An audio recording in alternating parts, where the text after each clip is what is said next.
Om Ajnanatimirandhasya Jnananjana Shalakaya Chakshurun Militam Jena Tasmai Shri Gurave Namaha. So I want to first of all thank His Holiness Romapad Maharaj for inviting me to come here, and to all of you for attending this talk. It's really a pleasure to be here after many years in Gita Nagari, and first time at one of these retreats.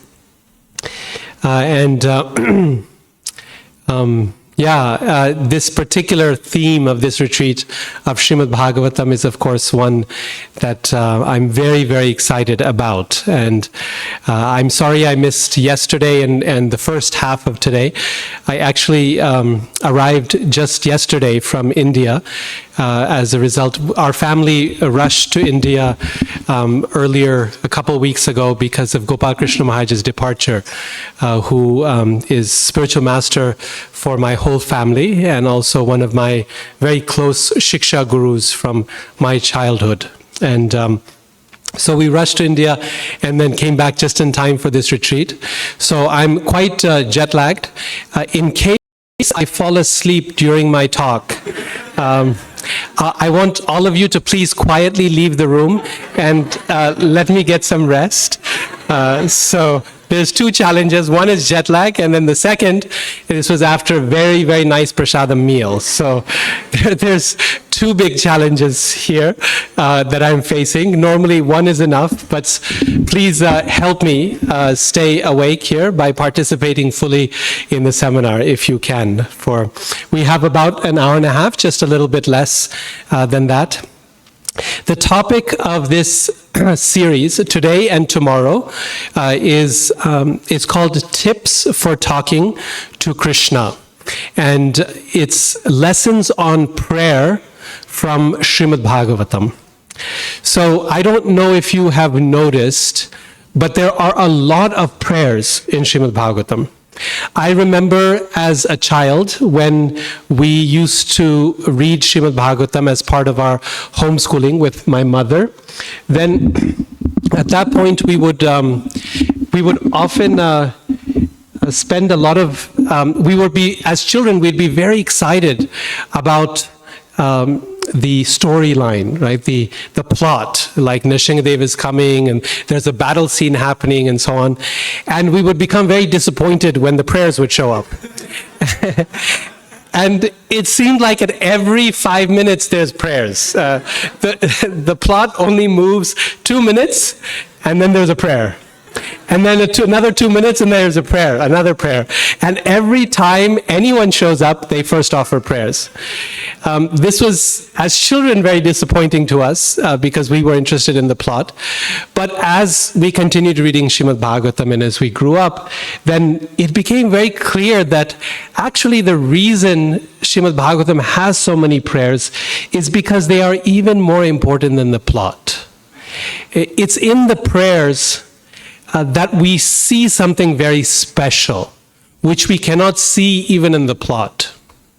In the prayers, we see the relationship between Krishna and his devotees. The prayers are an expression of the devotee's heart and their realization in relationship to Krishna. So we get a window into that relationship through those prayers. On the surface, when we're first reading Bhagavatam, it can seem to us like the prayers are standard. Everyone says, Krishna, you are beyond the three modes of material nature. Everyone says you're the cause and, maintainer of this material creation. Everyone says this and that. But in reality, when you go a little bit deeper, you come to recognize that every prayer is distinctive, it's unique, and that it distinctively demonstrates the relationship between Krishna and his devotees, that devotee. And so there's no more intimate way to get to know Krishna than through the heart of a devotee. And there's no better way to know the heart of a devotee than to read and relish the prayers that they offer to the Lord. Just think about Srila Prabhupada, for example, and how much his prayer to Krishna on the Jaladuta, the 2 poems that he wrote, how much they reveal about the devotees, about Prabhupada's heart, right? And his mood and his surrender and his struggle when he comes to the United States. So in fact, Shukadev Goswami and Maharaj Parikshit are actually relishing those prayers so much. In fact, if you look at, for example, the story of the Ramayana in Bhagavatam, it's there in the 9th canto. Before he begins telling the story, Shukadev Goswami says, he tells Maharaj Parikshit, O king, you have already heard this story many times. Because the story of the Ramayana is Adi Kavya. It's the first poem ever written. And it's been around already, by the time of Maharaj Parikshit, it's already been around for a couple million years. So it's a very ancient story, and he says, you know this katha already, so I'm only going to tell you in brief, because there are so many accounts, just to help you remember, and just to cover the Ramayana as part of the Bhagavatam, but I won't dwell on it in too much detail. So he runs through the plot, sometimes covering an entire kanda of Ramayana in one verse. He goes so quickly, these are long verses, and he packs in the plot. And yet, sure enough, he pauses to offer prayers, to relate the prayers. The prayers of Maharaj Bharat to Lord Ramachandra, the prayers of Hanuman, the prayers of the ocean when Lord Ram gets angry because he is not giving way to cross the sea, then his prayers. Shukadev Goswami repeatedly pauses to tell us the prayers of the devotees. So from there you can see what he is actually interested in relishing. All of it is known. This whole story is well known to Shukadev Goswami, to Maharaj Parikshit and on the whole audience. So whenever he stops, you know that that's actually what he's interested in talking about. And sure enough, he pauses on the prayers. Because those prayers express the deep, very powerful emotions, mostly of separation from the Lord. That is the heart of the Ramayana. The separation of Bharat from Ram, the separation of Mother Sita from Ramachandra, and the separation of the people of Ayodhya from Lord Ramachandra as well, right? Over and over again. So that's the context. And I thought that for this session and for the next, we can take some time to think about how is it that we can take these lessons of prayer from Bhagavatam into our own lives. In other words, if you look at all the prayers that are present and you try to discern a pattern, you see that in fact there is a pattern of prayer, that there are certain ways in which devotees pray, regardless of what they are praying for or what the circumstances are. There's a certain method that they use to approach the Lord. It's not in every case, but it's quite consistent, the method that they use. And if we can understand and appreciate that method, then we too can hope to pray effectively.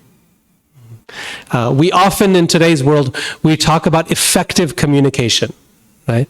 We talk about it in terms of relationships between husband and wife or parents and children. How do we communicate effectively? We speak about it in the workplace. Effective communication is a big part of leadership, right? So I'm sure all of you have heard about effective communication. This seminar is a talk about effective communication with God. How do we communicate in such a way that Krishna will hear us? That's today's session. And then tomorrow's session is the reverse, which is how is it what is it that we can expect in response from Krishna? Today is what we can do to pray to the Lord. Tomorrow we will talk about how the Lord responds, or what we can expect from the Lord when we offer prayers in the appropriate way, as modeled by the devotees in Srimad Bhagavatam. Okay? So, how we talk to Krishna, how Krishna talks to us today and tomorrow. Okay, so first of all, before we get into the method, let's clear up one big hesitation or doubt. It's often, we often hear, quite rightly, that a devotee should not ask anything of Krishna, isn't it? Chaitanya Mahaprabhu exemplifies this in his Shikshashtaka with that famous verse, Na dhanam, na janam, na sundarim, kavitam va jagadisha kamaye, mama janmani janmanishvare, bhavatad bhaktir ahaituki tvayi. He says, my dear Lord, I don't want wealth, I don't want followers, I don't want a beautiful wife, I don't want any number of opulences found in this world. All I want is birth after birth to have your unmotivated, pure bhakti. Devotees have prayed like this since time immemorial. Everywhere we look in Bhagavatam, all the great devotees, they pray like this. So, then, in that case, what is the point of asking anything of Krishna? Maybe it's even wrong. Maybe we shouldn't be doing it. Sometimes we may feel like this. The reality is, if we look in Srimad Bhagavatam, we find devotees of all different types and calibers. We have the likes of Prahlad Maharaj, who even after he is repeatedly tortured by his father, never once asks the Lord for protection. Krishna protects him, no doubt. But there's no instance where he says, Krishna, please protect me. He never says that. Not even once. When he finally does pray for something, he's only praying for others. Those who are in ignorance, his own father, right? But he never prays for himself. But even as we have such people in Srimad Bhagavatam, we also have the likes of Dhruva Maharaj, who went to Krishna not only with some material desire, but with a really, really major material desire. He wanted a kingdom that was even greater than his grandfather? Great-grandfather. Great-grandfather. Lord Brahma. Brahma's kingdom is the whole universe.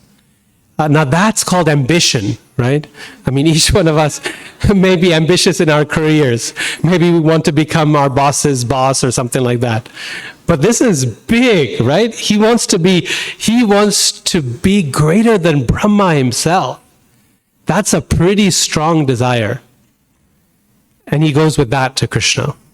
We also have Kardama Muni, who is who does meditation for so many years, so strictly, so perfectly, and he sees Krishna face to face. And unlike Dhruva Maharaj, who when he saw Krishna, Dhruva Maharaj decided, I don't want to ask you anything. Kardama Muni did follow through. And his desire after darshan of the Lord was, can you please give me a wife? Okay? You have devotees like Gajendra, who are struggling and suffering as a result of pain, physical pain, and asking the Lord to relieve that pain. All of these devotees are not criticized in Bhagavatam. They are glorified. Why? Because it's always better to go to Krishna with our problems than to go to anyone else. We have problems, and we have a need for someone to fix those problems. Right? For most of us, some may be on the level of Prahlad Maharaj, But for most of us, it's a reality. That desire, that need is there, and we're feeling it. We might as well express it to Krishna, because he's the only one who can actually solve the problem. He can solve the challenge. We go to so many people for help. We look in so many directions for protection, for solutions. Why avoid Krishna? The principle of devotional service is that in all things, number one, we should be honest with who we are and what our level is. And number two, wherever we are at, we have to connect to Krishna, right? Prabhupada's famous words, dovetailing, to dovetail, to connect all of our desires with Krishna. Therefore, Bhagavatam says, akama sarvakamo va moksha kama udaradhi tivrena bhakti yogena yajeta purusha param.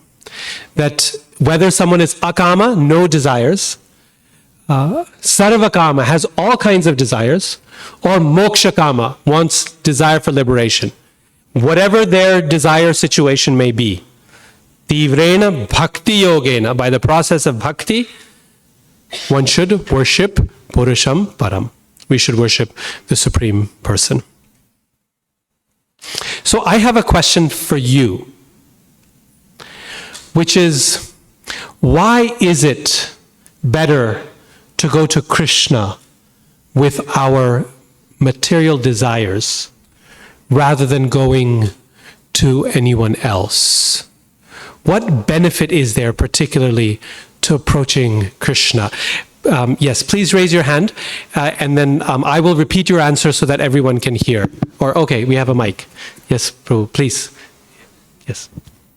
In the Bhagavad Gita 7th chapter, Prabhupada makes this comment that it's better to approach Krishna with our material desires, because as a father, he might reciprocate.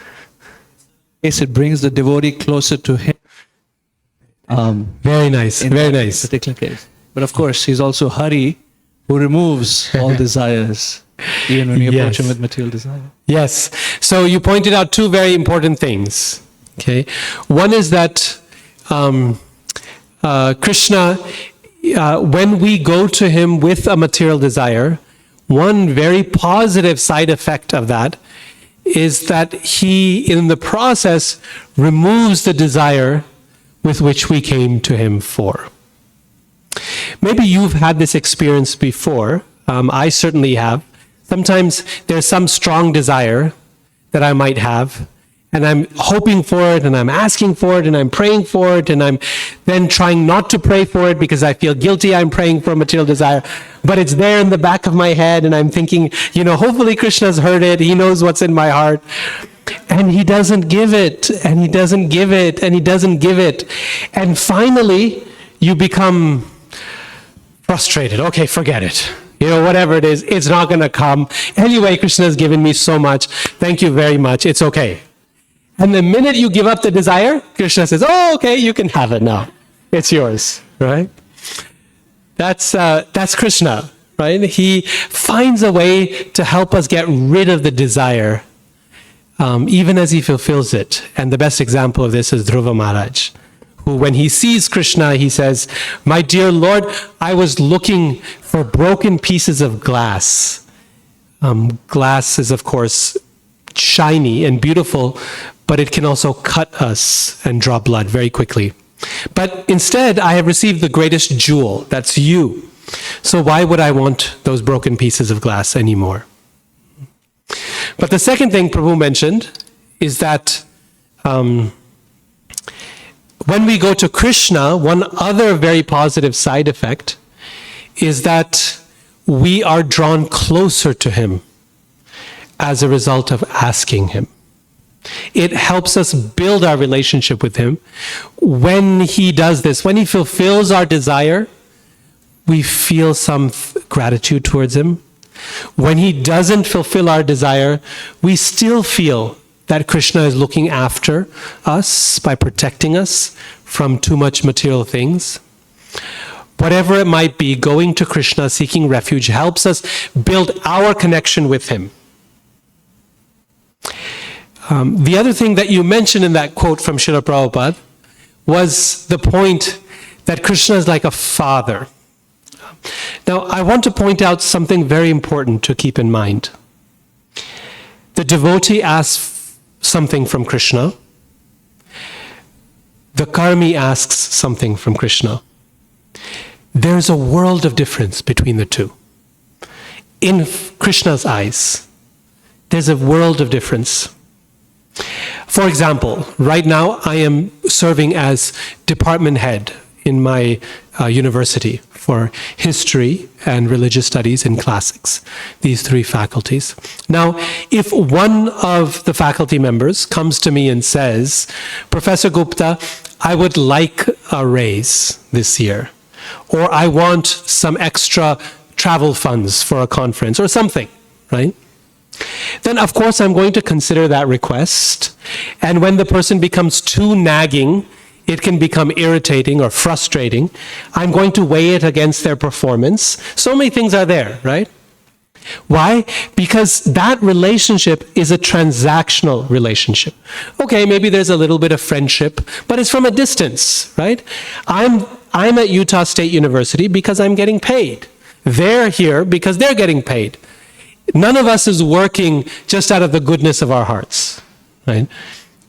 Now, if the same ask for money or for some toys or for some activity or for some travel or whatever is made by my children, it's a very different response for me, right? Even if it is nagging, and even if I'm saying, nah, whatever, still the heart feels softened by the fact that my child is asking of me, right? I think there must be some way I can fulfill his desire. And I'm very careful about it too, right? I'm not going to give him something that is going to hurt him in any way. If they want to do something or to play with something or buy something, if I feel that it's not good for them, right, like a phone, for example, no, not yet, one day, not yet, right?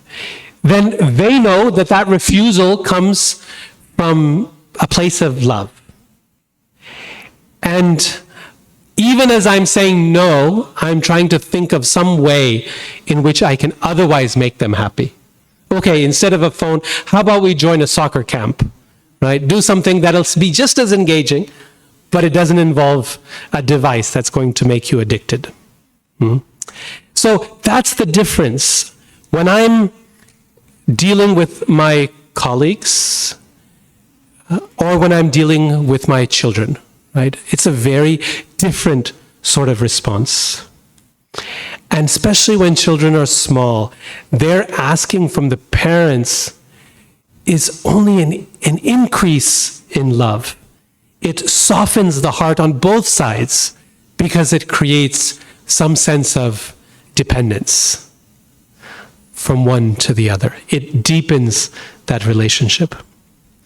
So when a devotee comes and asks something of Krishna, and when a karmi comes, right? If someone comes to the temple, has darshan, puts $10 in the hundi, and asks to win the lottery, Krishna's not excited by that. He's not softened by that. He's going to weigh that against your karma. He's going to say, yeah, but okay, lottery, not in your karma, right? But okay, I'll give you 1,000. How about that? I'll increase it by 100 times. Good enough, right? But when a devotee comes to Krishna, Krishna's response is very, very different, because the devotee's mood is one of goptartve varanam tatha, which means that it's one of the symptoms of surrender, one of the limbs of surrender, of sharanagati, is that we regard Krishna as our maintainer.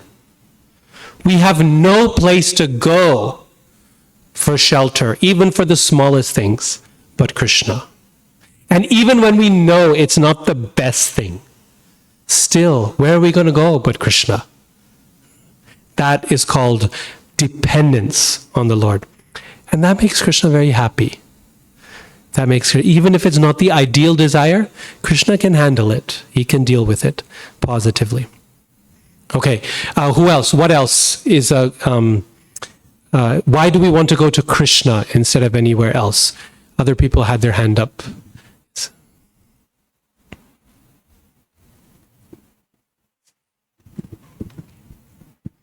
Sometimes he knows us better than ourselves, and he has the foresight like a father. He has more experience, and he is able to direct us and give us something better.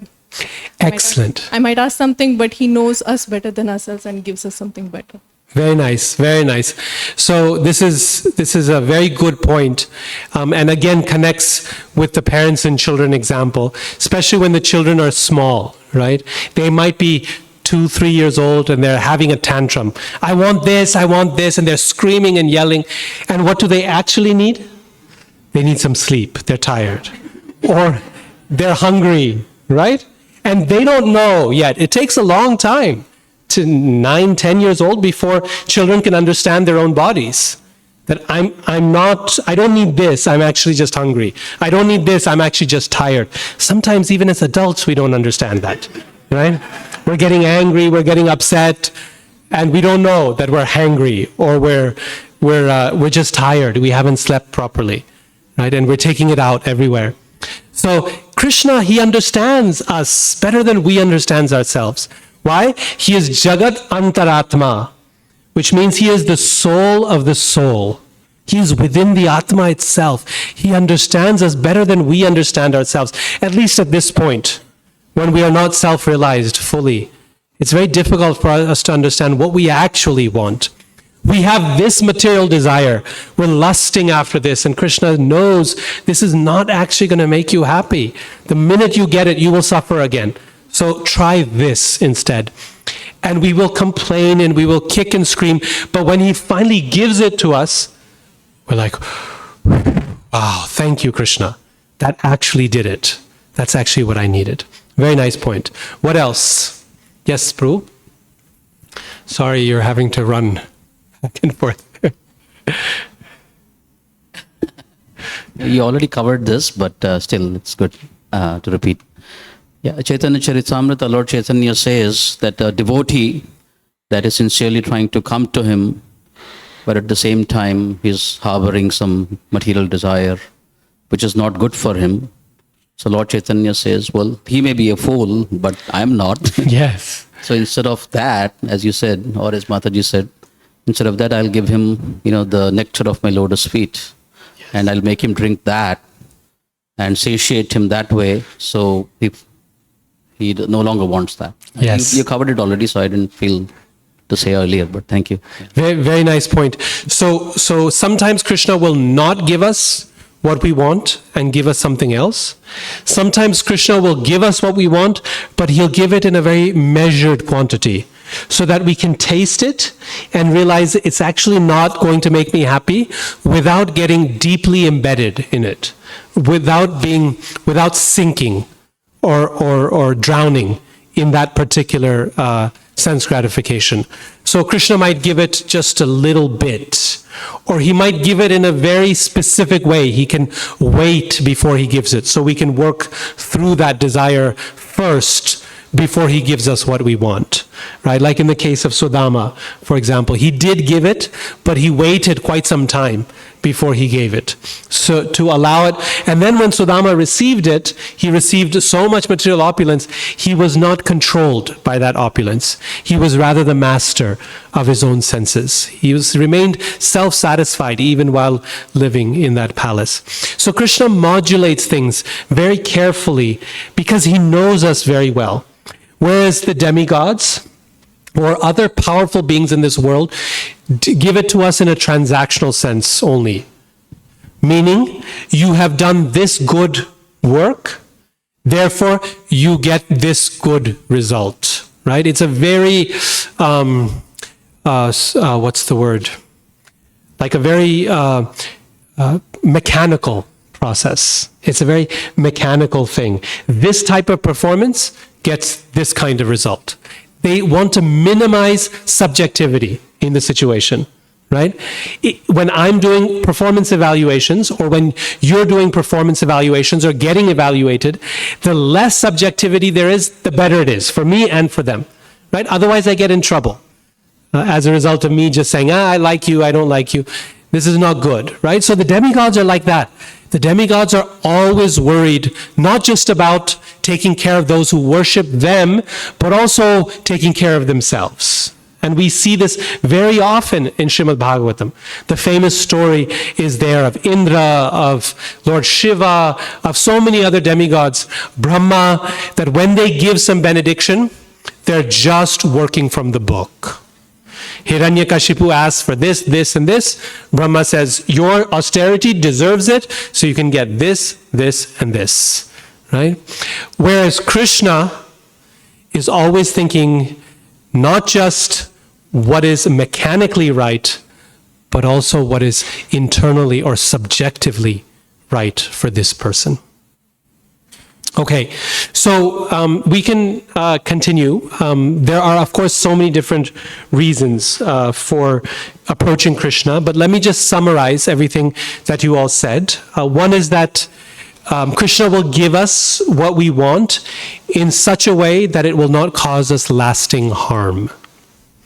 Krishna will remove the desire if it's not positive for us, even as he gives us what we want. And thirdly, the very process of approaching him is beneficial for us. It builds our relationship with him. And this is why in Srimad Bhagavatam we find devotees approaching Krishna for all kinds of things all the time. So, now, back to our main question. How do we do it? How do we approach Krishna in a way that is effective, that actually gets his attention? If you look through Srimad Bhagavatam and you study the various prayers, then you can find some kind of a common method that is found amongst these prayers. That method is then adjusted for each individual person, but nevertheless, there's some commonalities. Whether you look at the prayers of Queen Kunti, first canto Bhagavatam, or of Gajendra, or of Lord Brahma, in 10th canto, or so many devotees are there. When they first approach Krishna, do they right away start up and say, Haribol Krishna, this is what I need. Can you please give me this? This is my problem. No. They always start with something else. What is the first thing they begin with? Anyone know? Glorification, but even before then, the very first thing they begin with is offering obeisances to Krishna, pranama. In fact, probably the most common word in every set of prayers we find in Bhagavatam is the word namah. Nama, or one of its derivatives. The verb is nam, which in Sanskrit means bowing down, or offering obeisances, or showing respect. Nama. Look at Queen Kunti's prayers. It's so beautiful. Again and again she uses this word. Namah pankajanaabhaya, namah pankajamaline, namah pankajanetraya, namaste pankajangraye. Right? She says, this is Prabhupada, Teachings of Queen Kunti, titles this verse as the vision of lotuses. Right? Everything about Krishna is like a lotus. Nama pankaja nabhaya. His navel is like a lotus, or a lotus comes from his navel. Nama Pankajanabhaya, Nama Pankajamaline. He's got a garland of lotus flowers. Nama Pankajanetraya. His eyes are like lotuses. Namaste Pankajanghraya. His angri or his feet, pada, are like lotuses as well. Everything about him is like a lotus. So again and again, the word namaha then goes with the dative case in Sanskrit. The chaturthi case, the fourth case. This is depends on the ending of the word, but most commonly it is aya. So you Krishnaya Vasudevaya Devaki Nandanaya cha Nandagopa Kumaraya Govindaya Namo Namaha. So this aya means dative, to Krishna. I offer obeisance to Krishna. I bow down to Krishna. This simple act of offering obeisances to Krishna can seem like just a very quick, easy, mechanical thing to do. But in fact, the offering of obeisance to the Lord is one of the most important and deepest aspects of bhakti that we perform. Think about this. Krishna's final instruction in Bhagavad Gita, 2 verses, he says. The famous one, of course, is Sarva Dharman Parityajya. But he also says, he gives us the process of bhakti, right? Manmana bhavamad bhakto madhyaji mam namaskuru. Krishna says, if you do these things, you will definitely come to me. Mame vaishyasi satyam te pratijane. I promise you this. Priyosi me. Because I love you very much. What are those things? Manmana, think of me. Bhavam mad bhakto, become my devotee. These are very broad, general instructions. Become my devotee, think of me. Madhyaji, worship me. There's 1,000 ways of worshiping Krishna. There's so many, it's a lifetime becoming a devotee of Krishna. There's only one specific thing that he names. One specific act. And that is, Mam Namaskuru. Same word, Namaha. Kuru means do it. This is the imperative case, like bhava. Do it. Offer obeisance to me. Namaha. Bow down to me. So it can't be an ordinary little thing in bhakti. If Krishna is mentioning it separately of all the different things, he could have said, do arti for me. He could have said, eat prasadam, right? He does earlier in the Gita. He could have said so many things, right? But he says, Namaha. This is the only thing he mentions specifically at the end. Everything else is general. So what does it mean? Let's think about this very simple and commonly performed act of bhakti that we do every day, maybe 10 times, maybe 100 times per day. What does it mean? On the most basic level, on the most fundamental level, offering obeisance to Krishna is an recognition of God's supremacy, of his dominance. That is why in every religion of the world, this one element of bhakti is found. Whether you look at our practice, right?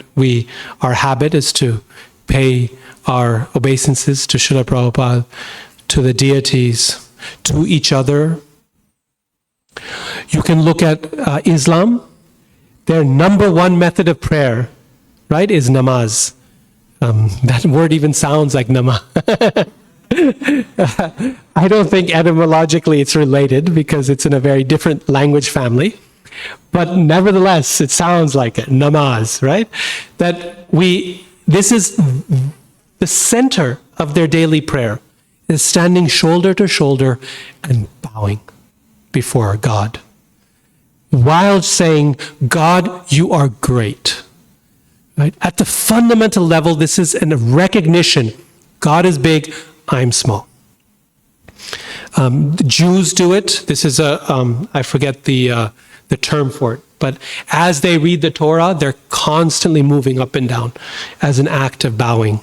Christians, they'll go to church and they will kneel during the time of prayer, or they will bow before the altar when they enter the church.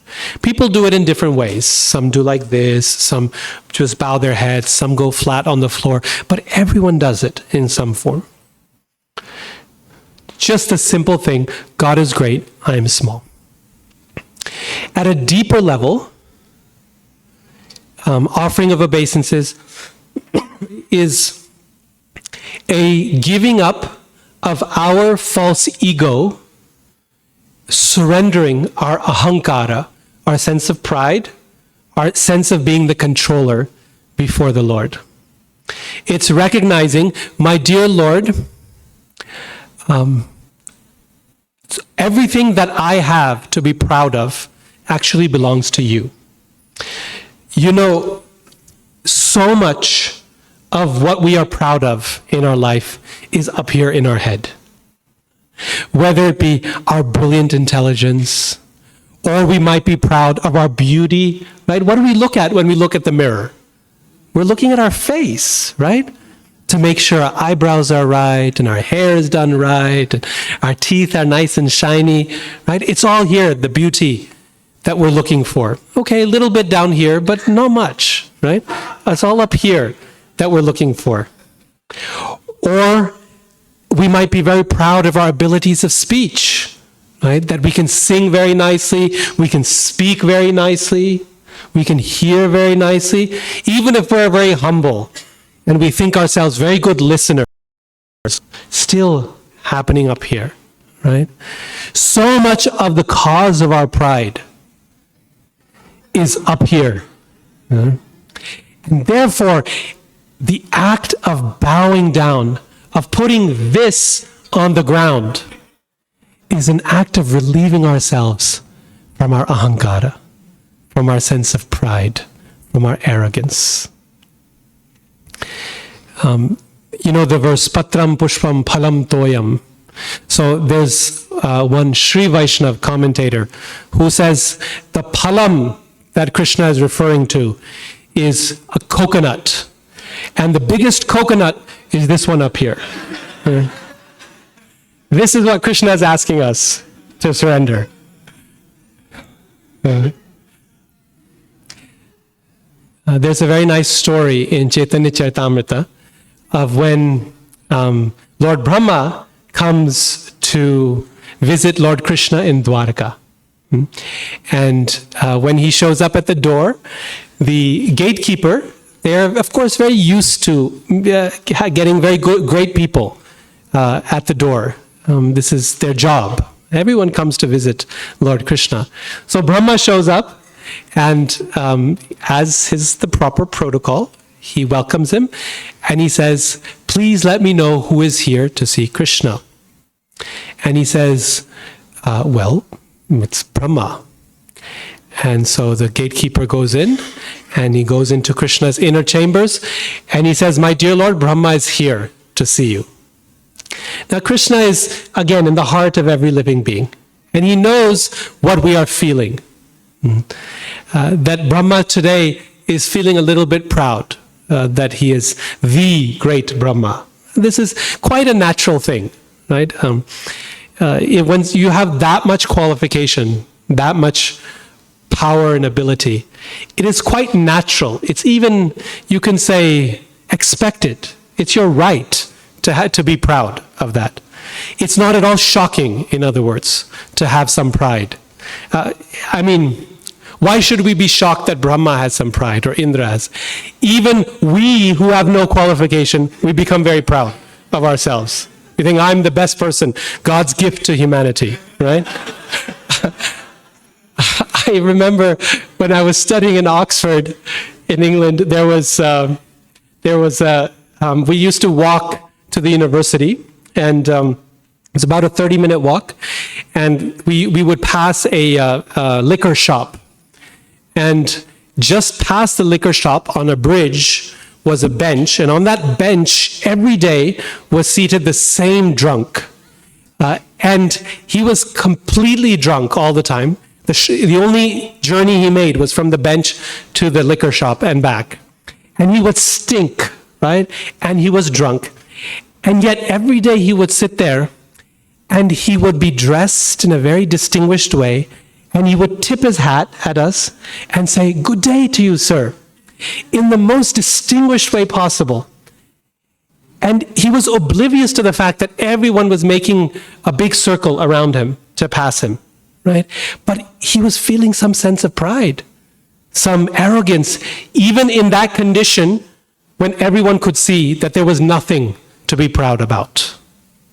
That's basically our condition from the perspective of the demigods, what to speak of Krishna, right? We become so proud of our abilities, our positions. From Krishna's perspective, what are they? They're living in Kali Yuga. They have no extraordinary abilities. They can barely keep things together in their life, but they're so proud, right? They're addicted to this material life. We're like that drunk on that bench. So even we have that pride. Of course, it's going to be natural for Lord Brahma to get a little, right? I mean, he's someone who actually deserves to be proud. He's actually very qualified. His intelligence spans the entire universe. This whole universe is his body. So anyway, so Krishna understands this, and he sends Brahma out. He sends the gatekeeper out, and he says, "Ask him which Brahma is here to see me." And the gatekeeper comes, and he says, he relates which Brahma, and now Brahma is really confused and a little upset. He says, "What do you mean, which Brahma? Tell him it's Chaturmukha Brahma, the Brahma of this universe." So anyway, Krishna says, bring him in. And when Brahma shows up, at that point, Krishna remembers in his mind and invites all the different Brahmas from different parts of the universe. Some with 8 heads, some with 50, 100 heads, some with 1,000 heads, depending on the size of their universe. They need more processors to keep track of everything. Is it? Parallel processing. I don't know much about computers, but they say that if you have multiple things processing simultaneously, you can do things much faster, right? So our Brahma only needs 4 parallel processors. Other Brahmas have 10 million of these to keep track of everything. When they all enter the room, this is the point I wanted to make. Krishnadas Kaviraj Goswami, he describes very beautifully that they all come before the Lord. Before they say anything, the first thing they do is they offer their obeisances. And not 1, not 2, but 10, 100, 1,000 heads coming down to the ground. And each one of those heads is adorned with a golden crown. And Krishnadas Kaviraj Goswami says that when all those crowns touch the ground, they make a huge clashing, clinging sound, a tumultuous sound, as they offer obeisance to the Lord and surrender their egos, their ahankara, at the lotus feet of the Lord. Krishna is very pleased by this. And then they all ask him, "Our Lord, you called us? Did you want anything? What can we do to serve you?" And Krishna says, "No, I just wanted to see you today. That's all. You can go back." In the meantime, our Brahma is feeling like a little fly on the wall. He's feeling so small, right? And Krishna's taught him a very valuable lesson, right, as a result of this. So this is point number 2, that an offering of obeisance is offering our false ego. Everything that we are very proud of, we offer that at Krishna's feet. So first level, it's a recognition of God's dominance. Second level, it's a recognition, it's an offering of our false ego to the Lord. Third level, even deeper, offering of obeisances, namaha, is a giving of our body, mind, and words It's a surrender of our entire selves to the Lord. This is described very beautifully by Lord Brahma in the 10th canto when he is praying to Krishna for forgiveness after he has stolen the cows and calves. That famous verse, right? Tatte nukampam susamikshamana bhunjana evatmakritam vipakam ridvag vapurbhir vidadhan namaste jivetayo muktipade sadaya bhag. He says, my dear Lord, one who tolerates or experiences willingly all that is meant to come to him in this life. And at the same time, while experiencing that, namaste, offers obeisances to you. How? Hrid, vag, vapur, bhi. Offering obeisances by body, by words, and by heart or mind. Mukti padesa daya bhak. Liberation or bhakti becomes that person's rightful claim, their inheritance. They can demand it of you. In other words, we go through life and we experience so much. Sometimes it's the little pinpricks of this world. The sickness, disease, mosquito bites. And sometimes it's terrible, horrible suffering of great tragedy. The longer we live, the more we see.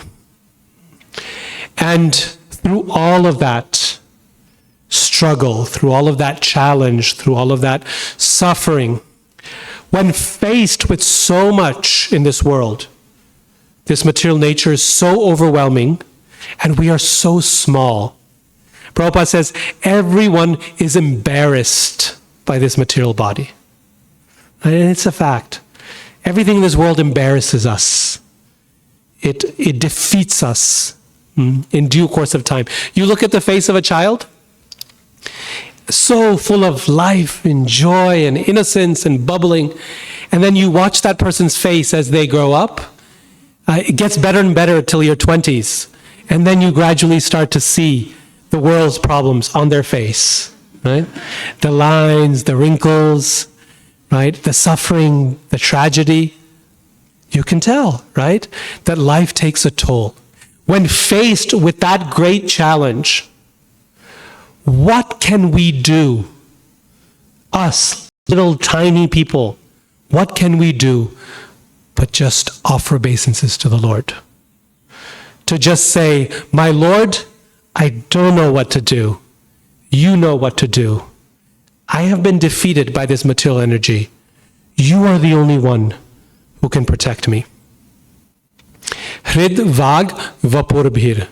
By our body, right? So we always, when we pay obeisances, we put our head on the ground and our hands in front of us. This is very, very important. If we see in Srimad Bhagavatam descriptions of how obeisances are paid, always the hands are outstretched. They're always in front of us. It says when Dhruva Maharaj, he says he falls down like a golden rod. The hands are forward. Why? Well, we already know why the head needs to go down. We talked about that. But the hands forward is an act of surrender. When you are stopped by the police, what's the first thing they want to see? Not your driver's license. That's the second thing. The first thing they want to see is your hands. Right? They always say, put your hands on the wheel and ask permission before you move them anywhere else. Because otherwise they don't know what you're packing. They don't know what's behind. They don't know what your intentions are. When people surrender, what do? They show their hands, right? When we show our hands to the Lord, right, not pay obeisances like this, but like this, and we put our head on the ground, eyes to the floor, nose to the floor, this is possibly the most vulnerable position a person can be in. It's a very risky situation, honestly. There's no way you can defend yourself because you can't see what's coming or where things are going. And even if you could hear some danger, to get up from that position takes a long time. This is why Hanumanji, who's always ready for service, is never like that on the floor, right? He's always on one knee with one knee up because he needs to be ready to jump to service. And being on the floor with the head down is not a great position to get up quickly. When we pay obeisances with our bodies, it's our physical form. We're saying, Krishna, I have nothing to hide from you. I belong to you. You are welcome to do whatever you want with me. Then with our words. Srila Prabhupada instructed his disciples to always chant his pranam mantra when we offer obeisances. The GBC has extended this to say that we can chant the pranam prayers of our spiritual master and at least the first pranam prayers for Srila Prabhupada. Nama Om Vishnupadaya Krishna Prishtaya Bhutale Srimate Bhakti Vedanta Swaminiti Namine. The reason we do that while paying obeisances is because we're paying obeisances not just with our body, but vach, with our words as well. And Srila Prabhupada specifically told his disciples, chant it loud enough so I can hear it. Not because he wants to hear himself praised, but because we must use our words to offer obeisances as well. That's a deeper level than just our body. Words is a more subtle form of ownership, even more than the body. And if we offer obeisances with our body and with our words, offering whatever prayers are appropriate as we're paying obeisances, then maybe, just maybe, we might be able to also offer obeisances with our heart. And that is the deepest level of namaha. When we pay obeisances with our heart.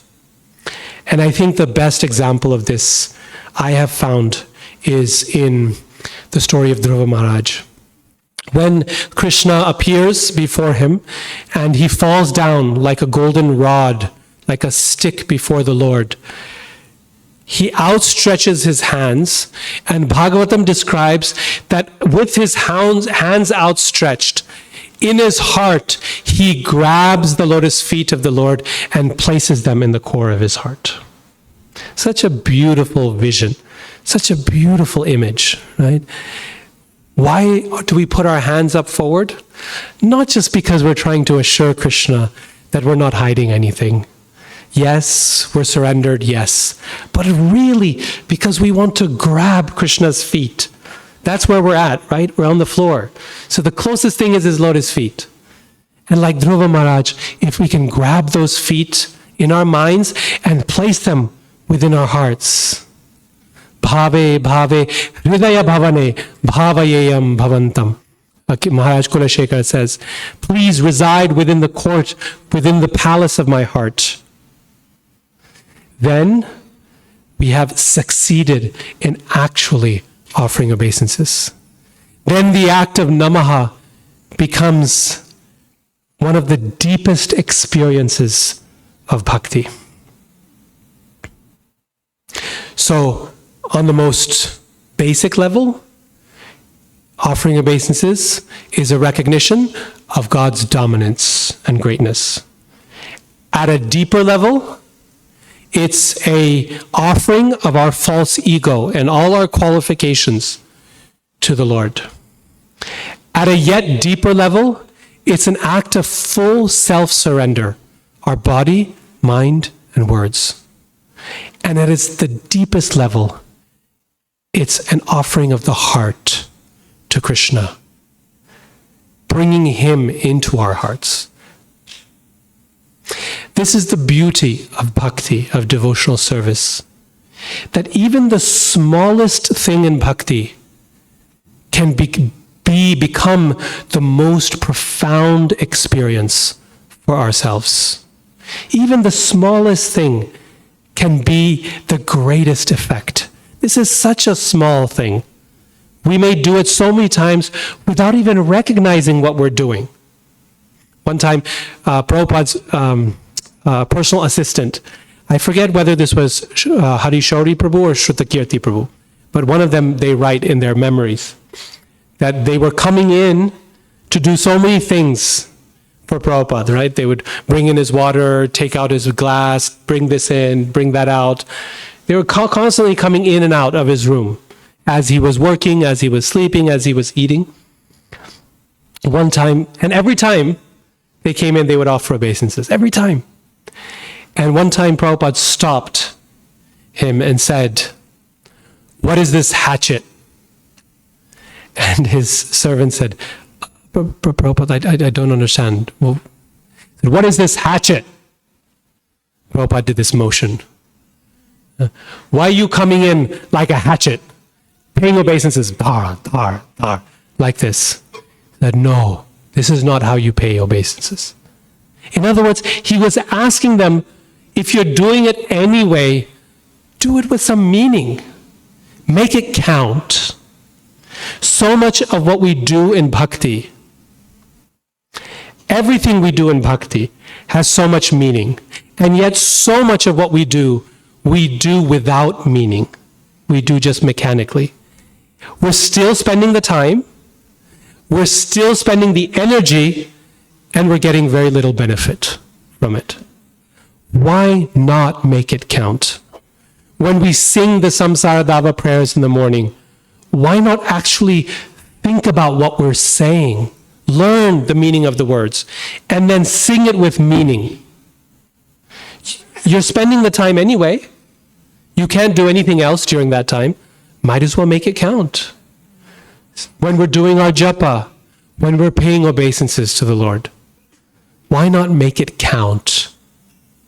It may take 10 seconds to pay obeisances, but it could be the most powerful experience you have that day. In fact, it is described that the 6 Goswamis of Vrindavan were every day offering obeisances in a scheduled measurement, that is, a set number of times, like they did their japa. Sankhya Purvaka Nama Gana Natibhi. Sankhya Purvaka. In a set number they had for Nama, chanting of Krishna's names, their japa. Gana, which is kirtan, singing of Krishna's holy names. And Nati. Nati means Namaha, offering obeisances. These 3 things they were doing in a scheduled measurement, in a set number of times. The wonderful thing about what Srila Prabhupada has given us, he's given us the morning program.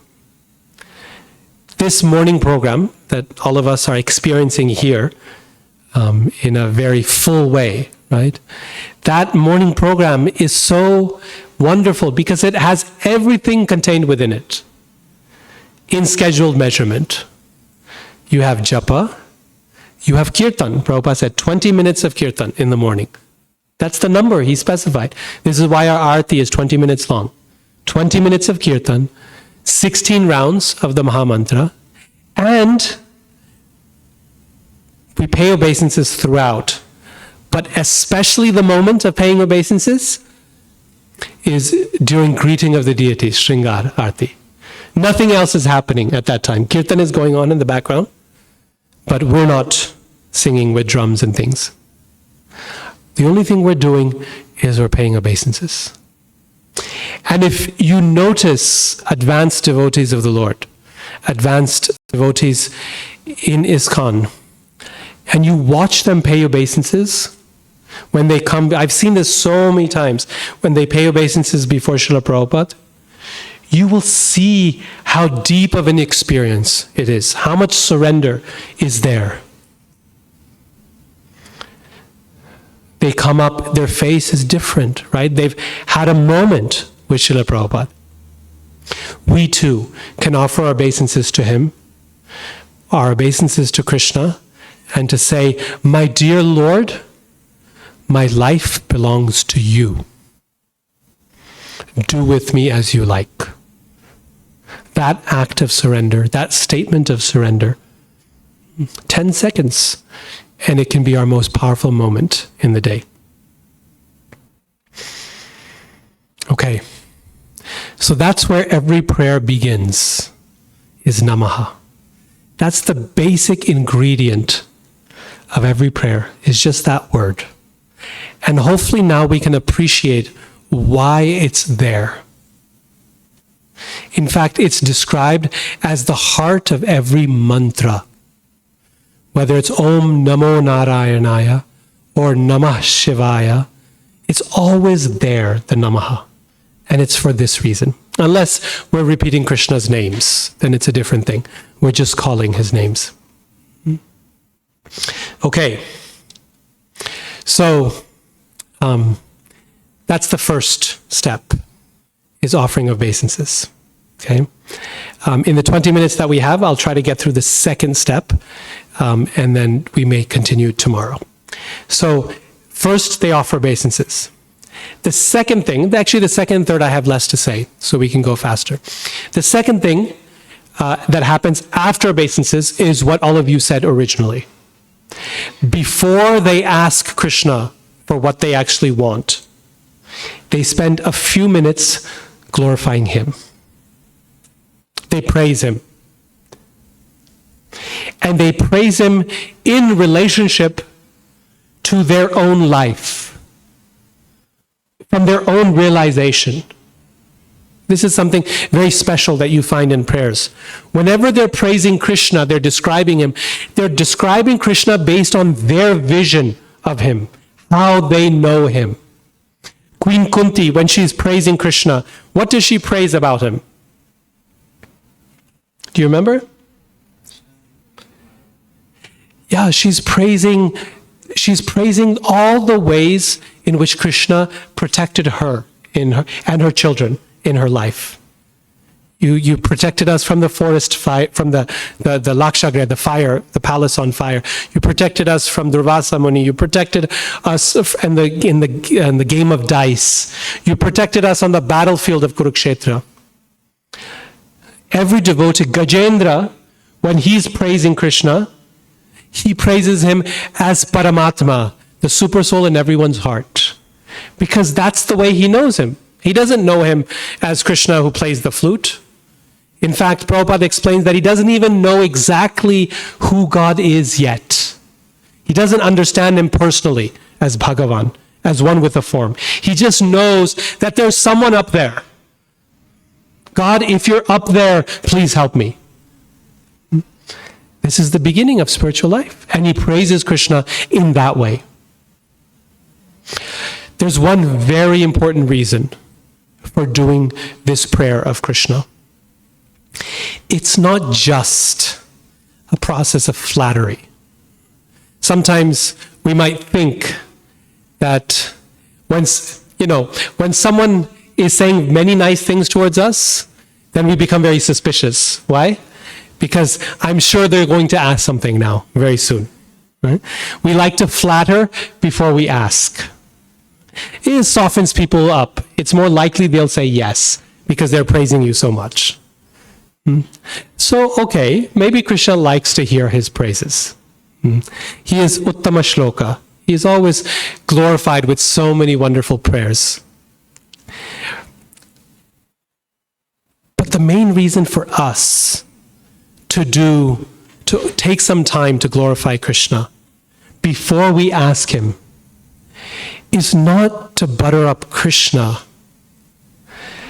but to allow us to take a few minutes to de-center ourselves from the situation and to focus on the Lord.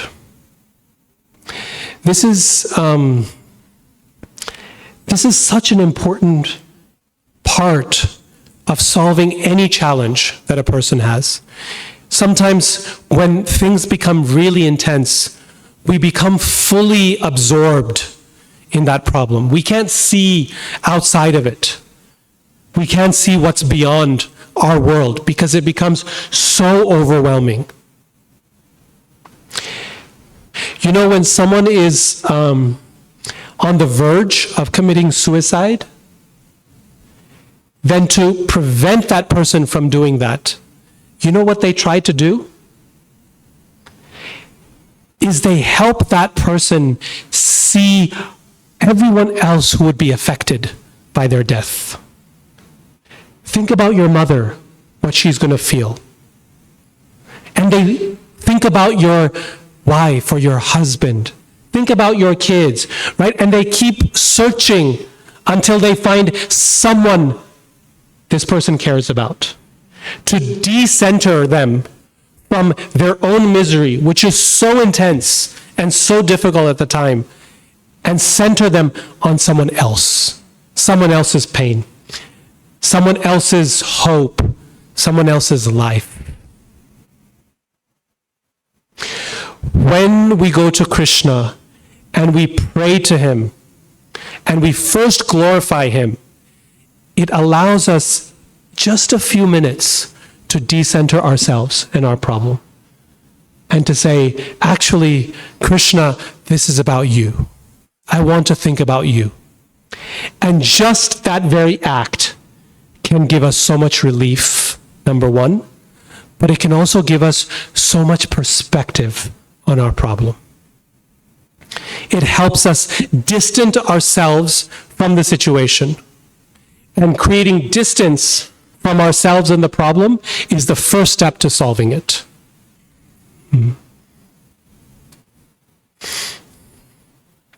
So, it's a very healthy thing. It's a very salutary thing for us to spend a little time glorifying Krishna and really glorifying genuinely, not pro forma, not with a bunch of prayers that we've got memorized, but really to appreciate who he is and what he has done in our life. And we'll see immediately there's some relief right there. Maybe even some guidance before we even ask the problem. We find in Srimad Bhagavatam that even in the most urgent circumstances, when Arjun is being attacked by the Brahmastra, when Uttara is being attacked by the Brahmastra of Ashwatthama, even then, the Brahmastra flies at great speed. They are in great danger. Even then, they find one verse to praise Krishna before they ask him to protect. One verse. Krishna Krishna Mahabhaho Bhaktanam Abhayankara Tvameko Dahyamananam Apavargosi Samsrite. My dear Lord, Krishna Krishna Mahabhaho, O mighty armed Lord, Bhaktanam Abhayankara, you make your devotees fearless. Tvameko Dahyamananam Apavargo. How do you make them fearless? Because you liberate them from the cycle of repeated birth and death. Think about this. Death is staring them in the face. Right? It's staring them in the face in the form of this Brahmastra. And what they're going to ask Krishna is, protect me from death. But they start off by saying, Krishna, I know that this material body is going to end at some point. I know that protecting this body is not the goal. The real goal is liberation from the cycle of birth and death. And that's what you can actually give your devotee. I understand that you are Mukunda, the giver of liberation, and that should be my real goal. But please, protect us from this Brahmastra now. Right?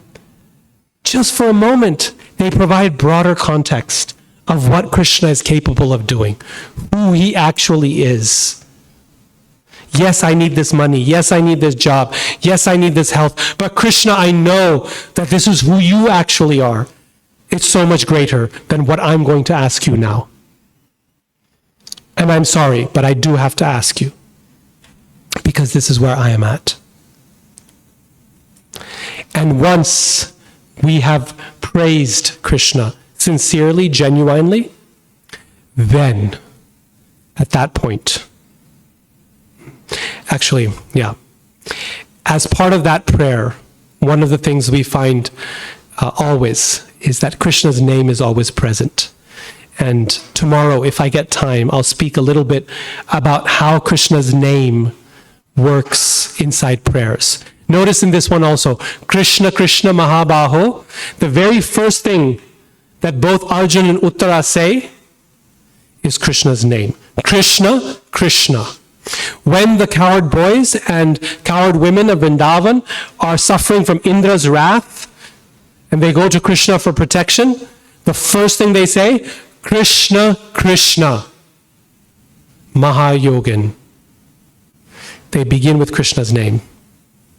So we'll talk about that significance tomorrow, if we have time. Okay. But they've offered obeisances. They have glorified Krishna in a personal way, describing what he has done in their life and calling upon his holy names. And then third and finally, they come to actually telling Krishna what they want. And it is at that point that they express their problem directly and honestly. Prabhupada says very nicely, he says, we can all come to Krishna and say, Sir, I have a problem. And Krishna will always respond. That's all we have to do. Sir, I have a problem.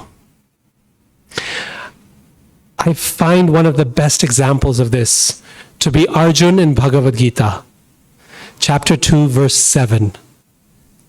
This one verse prompts the entire teaching of the Bhagavad Gita. So many things Arjuna has said before this. And Krishna has just been smiling through the whole thing, not responding. But when he says this verse, Krishna springs into action. What is that? Karpanya dosho pahata svabhava prichhami tvam dharma samuda cheta yach shreyasya nishchitam bruhi tanme shishyasteham shadimam tvam prapannam. When we are faced with a difficult decision, particularly in those circumstances, I have found that reciting this verse, Krishna always intervenes. He always, because the verse is about decision making. Arjuna is saying, Samudha Cheta, I don't understand. I'm confused. What should I do, Krishna? Tell me, Nishchitam Bruhi. Tell me for certain, Nishchitam. Shishyasteham. I'm your disciple. Shadhi Mam. Instruct me. Prapannam, I've surrendered to you. Even here, you see that word? Prapannam, offering of obeisances. And it's always there. This one verse is very powerful for this kind of circumstance. You don't know, you're faced with a tough decision. What should I do? Right? This verse is very powerful. If we're in some physical pain, we can recite the verses of Gajendra. People do all kinds of rituals. They do this kavacha and they do that jap and they do this yagya and so on. But everything is there in Bhagavatam. We don't have to take even one step outside Srimad Bhagavatam. It's very tempting when we're in a troublesome situation to do this particular karma kanda activity or this ritual or that action because someone has told us that's very powerful. But whatever it is, it's there in Bhagavatam. And why not use what's in Srimad Bhagavatam when we know that it is effective? We have no guarantees about outside Bhagavatam. No guarantees. Someone may say, but what our acharyas, our sampradaya, what Sri Chaitanya Mahaprabhu, what Srila Prabhupada has guaranteed us is the effectiveness of Srimad Bhagavatam. So we're in physical pain, the prayers of Gajendra are there. If we're looking for a husband or a wife, Gardama Muni's prayers are there.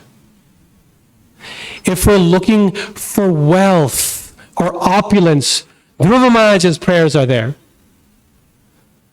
If we're looking for liberation, there's so many prayers of great sages and devotees asking for that. And if all we want is pure bhakti, then there's, of course, unlimited prayers for that in Bhagavatam. So whatever it is we want to ask, if we approach Krishna sincerely with this 3-step process, offer our obeisances, then glorify Him sincerely and genuinely,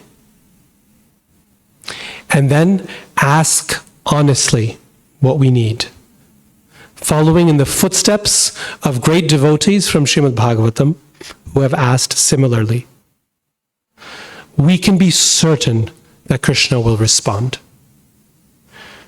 Because He promises this in Bhagavad Gita, in Srimad Bhagavatam. He says over and over again that I always respond to my devotee. I always protect my devotee. How? How does He respond? In what way can we expect His response? That's what we're going to cover tomorrow. Thank you all so much for your attention. Hare Krishna.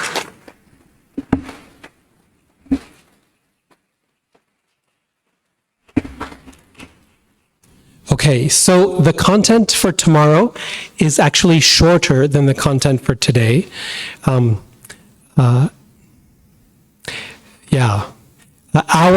approaching of Krishna is more predictable than Krishna's response to us. So there's less of a formula there than there is for today's class. But I think tomorrow's class is perhaps emotionally more important even for us. Because the biggest challenge for people, for us, is Krishna listening? Is He there? Will He respond? And if so, how? So tomorrow we're going to go through that. And once we get through it, which hopefully will be a little bit faster, then there should be plenty of time for questions and comments. Okay? So please hold on to your questions and comments and bring them tomorrow. And I'll try to give 15 minutes to 20 minutes for questions and answers tomorrow. Okay? Thank you all so much for your attention. Shri Shri Radha Damodar ki jai. Srila Prabhupada ki jai. Granthara Srimad Bhagavatam ki jai. Nitai Gaur Premanandi Hari Hari.